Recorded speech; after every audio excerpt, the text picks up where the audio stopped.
సర్పంచ్ ఎన్నికల్లో కూడా చాలా గొప్ప విజయాన్ని మీరు అలంపూర్లో నమోదు చేశారు. దాదాపు 60-65% మరి సర్పంచులు కూడా మన పార్టీ గెలుచుకున్నది, మన పార్టీ మద్దతుదారులు గెలుచుకున్నారు. అట్లాగే కౌన్సిల్లో కూడా మళ్ళీ ఇందాక నేను చెప్పినట్టు అటు గద్వాల్ అయితేనేమి, అలంపూరు, ఐజా అయితేనేమి, వడ్డేపల్లి అయితేనేమి మొత్తంగా మెజారిటీ కౌన్సిలర్లు మనమే సాధించినాం, మెజారిటీ ఓట్లు కూడా మనమే సాధించినాం. అయితే రాష్ట్రం మొత్తంలో మరి పరిస్థితి ఎట్లా ఉందో మీరు చూస్తూ ఉన్నారు. నిన్న మొన్న నేను కొన్ని జిల్లాల పర్యటనలో పోయాను. మొన్న నాగర్ కర్నూల్లో నిజంగా బాధ అనిపించింది. ఒక 2 నెలల పాపని, అమ్మాయిని మరి అక్కడ ఉండే కాంగ్రెస్ నాయకులు వారి అహంకారంతో ఒక చిన్న పాప, 2 నెలల పాప, వాళ్ళ తల్లిదండ్రులు వాళ్ళ నాయనమ్మ గుడిలోకి పోతామంటే గుడిలోకి పోనీయకుండా ఆపి గొడవ పెట్టుకొని చివరికి ఆ గొడవలో ఒక 2 నెలల పాప ప్రాణం తీసినారు. ఈ రోజు వరకు పోలీసులు వాళ్ళ మీద కేసు పెట్టింది లేదు, కనీసం వాళ్ళని పట్టుకొని లోపల పెట్టింది లేదు. అట్లా నడుస్తూ ఉంది ఇవాళ ఈరోజు ఈ రాష్ట్రంలో అరాచక పాలన. కేసీఆర్ గారు ఉన్నప్పుడేమో ఆనాడు మన స్లోగన్ అభివృద్ధి సంక్షేమం 2 జోడెద్దుల మాదిరిగా మనం తీసుకొని పోయేది. కానీ ఈరోజు ఈ రాష్ట్రంలో జోడెద్దులు ఏవయ్యా అంటే అవినీతి, అరాచకం. పోలీసు వాళ్ళు, గూండాలు, అధికార మత్తులో ఉండే కాంగ్రెస్ నాయకులు ఇష్టారీతిని వ్యవహారం చేస్తున్నారు. నేను కోదాడ పోయినా. కోదాడలో ఎంత ఘోరం అంటే ఒక దళిత బిడ్డ కర్ల రాజేష్ అని 30 ఏళ్ళ పిల్లోడు, పెళ్లి కూడా కాల, తీసుకుపోయి ఎంత కొట్టినారంటే పోలీసు వాళ్ళు. ఆయన చేసిన తప్పేందయ్యా అంటే ఏమిలే, కేవలం మన మాజీ ఎమ్మెల్యే పేరు చెప్పలేదు ఏదో కేసులో, చెప్పాలా అని చెప్పి బలవంత పెడితే చెప్పకపోతే ఎంత కొట్టినారంటే కొడితే చివరికి ఆ పిల్లోడు చచ్చిపోయినాడు. Custody lockup death. ఆ కుటుంబాన్ని పరామర్శించడానికి పోయాం, ఒక దళిత కుటుంబాన్ని. మొన్న నాగర్ కర్నూల్లో ఈ ఉదంతం.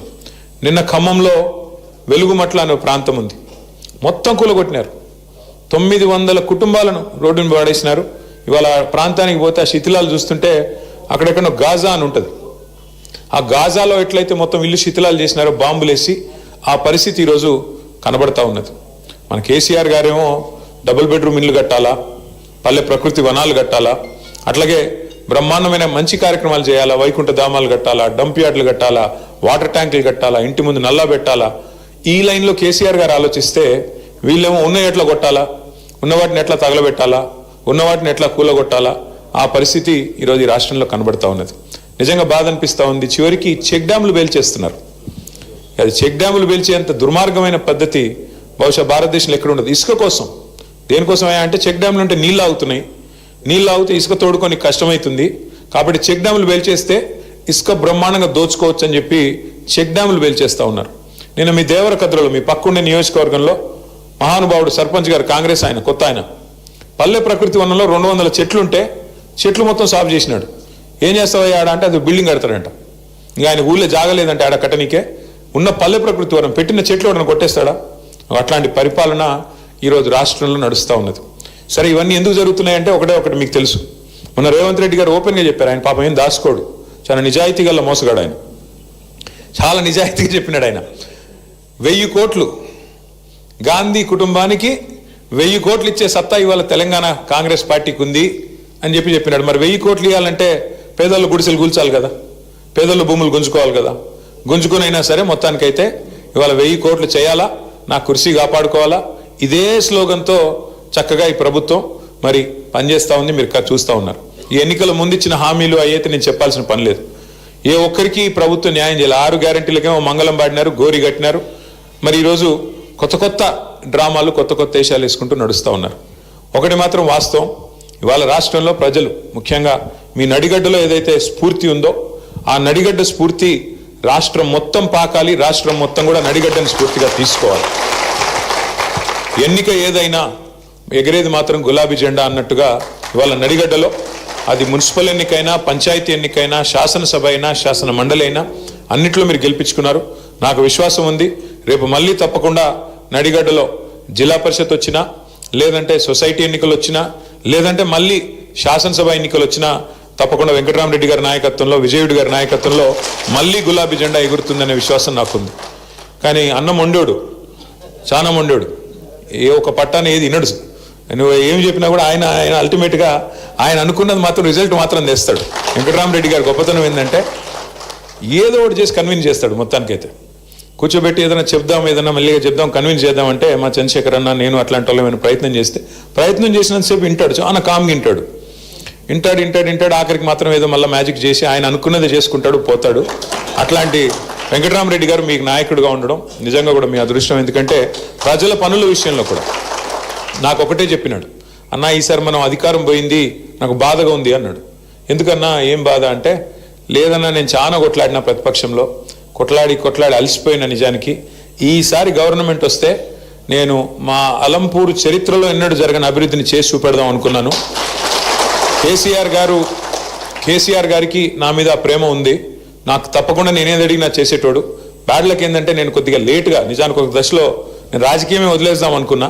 కానీ కేసీఆర్ సార్ నన్ను పిలిచి ఎమ్మెల్సీ ఇచ్చి నన్ను కూర్చోబెట్టి నువ్వు ఉండాల వెంకట్రామ్ అంటే నేను ఉన్నాను. నాకంటూ వ్యక్తిగతంగా ఏమీ లేదన్నా, నా కాన్స్టిట్యున్సీ నా జిల్లా బాగుండాలా అని నిజంగా చెప్తున్నాను. నేను అధికారంలో ఉన్ననాడు కూడా ఒక్కటంటే ఒక్క రూపాయి పని కూడా అడగలేదు వెంకటరామరెడ్డి గారు, ఒక్క రూపాయి పని కూడా. ఏమన్నా అడిగినంటే మా కాన్స్టిట్యున్సీ, మాకు అలంపూర్కి ఇది కావాలా. ఒకరోజు అయితే మన గవర్నమెంట్ పోయింది అనుకుంటా, అప్పుడు పోయినాక వచ్చినాడు రోజు వచ్చి, మాకు నీళ్లు రావాలా, నువ్వు జగన్ అన్నకు ఫోన్ చేయంటాడు. అన్న ఇప్పుడు మనం గవర్నమెంట్లో లేమే, మనకు ఇప్పుడున్న గవర్నమెంట్ చేయాల్సిన పని మనం ఏందన్నా అంటే, అప్పుడు గవర్నమెంట్లో ఉన్నామా లేదా, లేవనుకుంటా. ఫోన్ చేయన్నారు అంటే ఫోన్ చేస్తే జగన్మోహన్ రెడ్డి గారు కూడా అన్నాడు, ఎవరు నీకు వెంకటరామ్ చెప్పినాడా అన్నాడు. అవునన్నా చెప్పినాడు అంటే, నాకు కూడా ఆల్రెడీ చెప్పినాడు, మరి నీకు కూడా చెప్పిస్తున్నాడు. మొత్తానికైతే మొండోడు అంటే అంత కమిట్మెంటు. ఇప్పుడు ఏం అవసరం ఉంది, మేము గవర్నమెంట్లో లేము, ఈ గవర్నమెంట్ని తిట్టుకుంటా నడిపించేయచ్చు. వీళ్ళు చేయట్లేదా, వీళ్ళు చేయాల్సిన పని చేయట్లేదు, వీళ్ళని పట్టించుకోవట్లేదు, దున్నపోతు మీద వాన పడ్డట్టున్నారని దులుపుకోవచ్చు. కానీ ప్రజల మీద, రైతాంగం మీద, ప్రాంతం మీద, నియోజకవర్గం మీద ప్రేమ ఉండే మనిషి అయితే యాడికన్నా పోయి, ఎంత దూరం అన్నా పోయి పని చేసుకొచ్చే తత్వం వెంకటరామరెడ్డి గారిది. మరి అదే లక్షణం తమ్ముడు విజయుడు కూడా నేర్చుకుంటున్నాడు చక్కగా. కొత్తగా ఎమ్మెల్యే అయినా కూడా చాలా బాగా పనిచేస్తున్నాడు. తమ్ముడు కూడా గట్టి కొట్లాడుతున్నాడు. మనం చూసిన ఎంపీ గారు గట్టిగా మీది కురికొస్తుంటే కూడా మనోడు తగ్గట్లా. ఆయన సీనియర్ అయినా కూడా ఏమైనా కూడా మనోడు తగ్గకుండా అట్లా నిలబడి గట్టిగా మొత్తానికి ఆయనతోనే సారీ చెప్పించినాడు. ఎంపీ గారితో సారీ చెప్పించే కాడికి మొత్తానికి గట్టిగా నిలబడ్డాడు, గట్టిగా కొట్లాడుతున్నాడు. ఎన్ని కేసులైనా ఆయనకి తగ్గట్లేదు. కాబట్టి ఇట్లాంటి ఇద్దరు బ్రహ్మాండమైన నాయకుల నాయకత్వంలో మీరు గెలిచొచ్చారు. హృదయపూర్వకంగా శుభాకాంక్షలు. కాంగ్రెస్ వాళ్ళు మిమ్మల్ని 2 ఏళ్ళు ఇబ్బంది పెడతారు, ముందే చెప్తున్నాను నేను. అలంపూర్ ఐజా వాళ్ళు కౌన్సిలర్లు మీరు గుర్తుపెట్టుకోండి, 2 ఏళ్ళు ఇబ్బంది ఉంటుంది. కానీ సినిమాల్లో కదా లాస్ట్ హీరో వచ్చినట్టు మళ్ళీ కేసీఆర్ గారు 2 ఏళ్లలో వచ్చేస్తాడు. లేక 3 ఏళ్ళు మళ్ళీ మీరు లాస్ట్ టర్మ్ మాత్రం, last part of your term అంటే చివరి దశ 3 ఏళ్ళు మాత్రం బాగుంటుంది. ఇంటర్వెల్కి ముందంతా వాళ్ళు, ఇంటర్వెల్ తర్వాత మనం, ఇంటర్వెల్ తర్వాత అంతా మళ్ళీ మన స్టోరీ స్టార్ట్ అవుతుంది. ఇంటర్వెల్ దాకా ఏముంటాయి, కష్టాలు ఉంటాయి కదా, అవి కొన్ని ఉంటాయి. ఇంకా మీకు ఫోన్లు వస్తాయి, ఇంకా అను వచ్చేయండి మీరు వచ్చేయండి కాంగ్రెస్లోకి, ఏం చేస్తారు మీరు ఆడుండి, అభివృద్ధి చేస్తాం, గడిది గుడ్డు చేస్తామని చెప్తారు. అభివృద్ధి లేదు, ఏమీ లేదు. వాళ్ళు దోచుకోవడానికే పుట్టినారు. చూస్తున్నారు కదా మీ సంపత్ కుమార్ గారు ఎంత గొప్పోడంటే, ఆఖరికి ఆడ స్థానికంగా ఉండే కాంట్రాక్టర్ ఎవడు రోడ్డు పని ఏదో చేస్తున్నాడు ఆయన పోయి కాంట్రాక్టర్ అధికార పార్టీ నాయకుడి మీద, all India Congress committee secretary మీద ఆయన పోయి కంప్లైంట్ ఇచ్చినాడు, పోలీస్ కంప్లైంట్. 8 కోట్లు అడుగుతున్నాడు, యాడికెళ్ళి పని చేయాలి నేను, ఇంకా ఉన్నాయంతా వీళ్ళు ఉడుచుకొని పోతే మేమేం పని చేసేది, యాడికెళ్ళి చేస్తామని చెప్పి మీ స్థానిక కాంగ్రెస్ నాయకుడు, మాజీ ఎమ్మెల్యే మీద కాంట్రాక్టర్లే బాహాటంగా దోపిడీ చేస్తున్నారు కాంగ్రెస్ వాళ్ళు. మరి మాజీ ఎమ్మెల్యేనే ఇంత దోసుకుంటుండే, ఇంకా రేవంత్ రెడ్డి గారు ఎంత దోసుకుంటుండాలో మీకు తెలుసు. 1000 కోట్లు ఇస్తా అని చెప్తున్నాడు ఆయన. 1000 కోట్లు ఇస్తానని చెప్తా అంటే ఇంకా ఆయన ఎంతో ఎన్ని వేల కోట్లు వెనకాల వేసుకుని ఉండాలా ఈ 2 ఏళ్లలో. కాబట్టి ఇవాళ జరుగుతుంది ఏంటంటే, ఈ రాష్ట్రంలో దోచుకోవడం, దాచుకోవడం. కాంగ్రెస్ పార్టీ బ్రహ్మాండంగా అదే పనిలో ఉంది. ప్రజలకు కూడా అన్ని బోధపడ్డాయి. ఇవాళ ప్రజలకు కూడా అన్ని అర్థమైనాయి. ఇంకా కాంగ్రెస్తోనే న్యాయం జరగదు, కాంగ్రెస్ మోసం చేస్తుంది. లేకపోతే ఇవాళ ఫిబ్రవరి 26 ఈరోజు 27 రైతు బంధు పడ్డదా? ఎన్ని డైలాగులు కొట్టారు రేవంత్ రెడ్డి. ఆ రోజుల్లో ఏమన్నాడు, 3వ పంటకు కూడా ఇవ్వాలా రైతు బంధు అన్నాడు. ఈ ఒక్క పంటకి ఇచ్చే ముఖమే లేదు నీకు, యూరియా ఇచ్చే ముఖం లేదు నీకు. యూరియా కూడా ఇచ్చేది, యూరియా బస్తా అంట యాప్లో ఇస్తాడంట. యాప్లో, షాప్లో ఉంటే కదా యాప్లో ఇచ్చేది, యాప్లో పెట్టుకోవాలి. మరి యాప్ అందరికి వస్తుందా, వాడినికే వస్తుందా? ఫోన్లో ఉంటుందా? ఫోన్ వాడే తెలివి ఉంటుందా అందరికి రైతులకి? అంటే ఎంత తెలివి తక్కువ ప్రభుత్వం అంటే, వాళ్ళు లైన్లు కనపడకుండా దాచుకోనికే యూరియా దుకాణాల ముందు మళ్ళీ లైన్లు కడుతున్నారు. కాబట్టి ఆనాటి రోజులు తెస్తానని డైలాగులు కొట్టినాడు కాబట్టి ఆనాటి రోజులు మళ్ళీ వచ్చినాయి. కాబట్టి అందుకనే భయంతోన ఈరోజు ఈ రకమైన పద్ధతులు. ఎన్ని రోజులు దాస్తావు? ఎన్ని రోజులు దాక్కుంటావు పోలీసులు వెనకాల, ఎన్ని రోజులు దాక్కుంటావు యాప్ల వెనకాల? అందుకే నేను అనేది ఇంకెక్కువ టైం ఏమీ లేదు, ఇంకొక సంవత్సరం, ఆ తర్వాత ఎట్లాగో లాస్ట్ ఇయర్ ఎలక్షనే, ఇంకొక సంవత్సరం మనకు కష్టం ఉంటుంది. ఈ ఒక్క సంవత్సరం గట్టిగా ఎదుర్కొందాం. నడిగడ్డలో నాయకులు ఉన్నారు, మీకు ఇబ్బంది ఏమీ లేదు. తప్పకుండా కొడితే ఈసారి దిమ్మ తిరిగి మైండ్ బ్లాంక్ అయ్యేటట్టు కొట్టాలా. మళ్ళీ కేసీఆర్ సార్ ముఖ్యమంత్రి కావాలా. వెంకటరామరెడ్డి గారు నాకు ఏదైతే 2023లో చెప్పాడు మనం ఓడిపోయిన తర్వాత, అన్న ఈసారి గెలిచినింటే అలంపూర్ను బ్రహ్మాండంగా రాష్ట్రంలోనే నెంబర్ 1 చేయాలనే ఒక కోరిక నాకు ఉందన్న అనేదైతే చెప్పాడో, మీరు అక్షర క్రమంలో ముందున్నారు అలంపూరు. రేపు భవిష్యత్తులో అభివృద్ధిలో కూడా నెంబర్ 1గా వెంకటరామరెడ్డి గారి నాయకత్వంలో నించోబెట్టే బాధ్యత నేను అన్న తీసుకుంటాం. తప్పకుండా మీకు గెలిచిన ప్రతి ఒక్కరికి శుభాకాంక్షలు. అటగే ఓడిపోయిన వాళ్ళకు కూడా అభినందనలు, వీరోచితంగా కొట్లాడినందుకు తెలియజేస్తూ మళ్ళొకసారి ఇద్దరు చైర్మన్లకి వైస్ చైర్మన్లకి నేను ఒకటే చెప్తా ఉన్నా, తొందరపడకండి. కూర్చోండి, తొందరపడకండి. డెఫినెట్గా మీరు ఇచ్చి చాలా మాటలు ఇచ్చి ఉంటారు. గెలిచినప్పుడు, పోటీ చేసినప్పుడు రోడ్లు, మోరీలు, కమ్యూనిటీ హాళ్ళు, మీరు ఏది కావాలంటే అది నేను చేయిస్తాను అని మాట ఇచ్చి ఉంటారు. ఎప్పుడైనా గెలిచిన కొత్తలో ఆరాటం ఉంటుంది తొందరగా చేయాలని, కానీ అక్కడ కాంగ్రెస్ వాళ్ళు డబ్బులు ఇవ్వరు, కొంత ఇబ్బంది పెడతారు. కాబట్టి మనం వచ్చే నిధులతోన నడుపుకోవాలా. ప్రస్తుతం ఒక సంవత్సరంన్నర, ఆ తర్వాత మళ్ళీ మన గవర్నమెంట్ వచ్చాక నిధుల వరద, మీరు గెలిపించిన వాళ్ళని మర్చిపోం, గెలిచిన మున్సిపాలిటీని మర్చిపోం. తప్పకుండా నిధుల వరద పారుతుంది. మీ అలంపూరు, ఐజా మున్సిపాలిటీలో బ్రహ్మాండమైన మీరు ఇచ్చిన ప్రతి హామీని నించోబెట్టే బాధ్యత నాదని చెప్పి తెలియజేసుకుంటూ, ఒకసారి గెలిచిన కౌన్సిలర్లు, మిగతా మిత్రులు వారిని అభినందించే కార్యక్రమం పెట్టుకుందాం.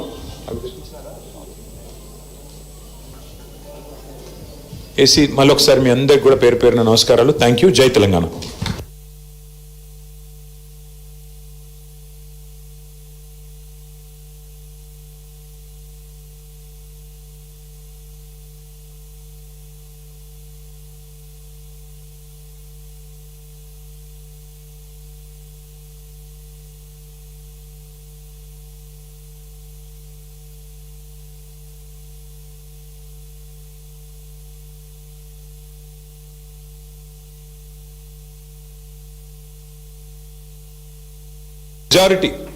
మెజారిటీ చూస్తే మళ్ళీ కౌన్సిలర్ల పరంగా, ఓట్ల పరంగా మన పార్టీకే వచ్చింది.